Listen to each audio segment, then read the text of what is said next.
দোলনার পোড়া কিছু ছাই, যেটা নবাব সারা জীবন নিজের জন্য বেঁধে রেখেছিল। পরস্পর তাবুত বার হচ্ছে, যে তাবুত একের পর এক, যার ভিতরে হযরতে আলী আকবরের তাবুত, যে আলী আকবর নিজের বুকে বর্ষা খেয়ে কারবালায় লুটিয়ে পড়েছিল, যে তার যে বর্ষার ফালা তুলতে যে ইমামে হুসাইন বলেছিল, বেটা একা তো পারছি না, একবার আমার গলায় হাত রাখো, আর আমার গলায় হাত রাখলে আমি একটু সাহস পাবো। কিন্তু আলী আসগরের বুক থেকে যখন ফালা বার করতে গিয়েছিল, একবার হিচকি এসেছিল, ইমামে হুসাইন কারবালায় শুয়ে দিয়েছিল। এভাবে তিনবার হিচকি, এবং তৃতীয়বার যখন ইমামে হুসাইন বলেছিল, এ বেটা এভাবে হিচকি নিচ্ছ কেন, কাঁপছো কেন?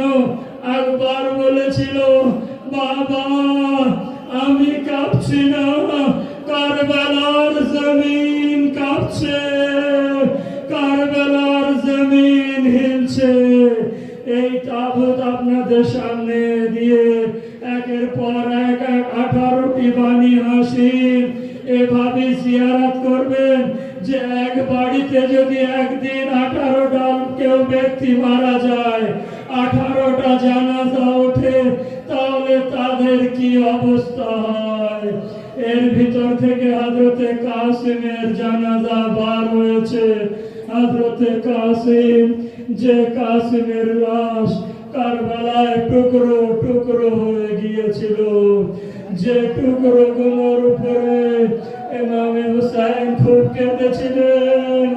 ইমামে হুসাইন, হায় হুসাইন, হায় হুসাইন, হায় হুসাইন, হুসাইনের তাবুত, মজলুম ইমাম হুসাইন, বিকাশ ইমামে হুসাইন, যার তাবুত আপনাদের সামনে সবাই ইয়া হুসাইন, ইয়া হুসাইন, ইয়া হুসাইন, ইয়া হুসাইন বলে আওয়াজ দিয়ে এই তাবুতের জিয়ারত করুন। এই তাবুতের পিছনে পিছনে চলে যাবে। ইয়া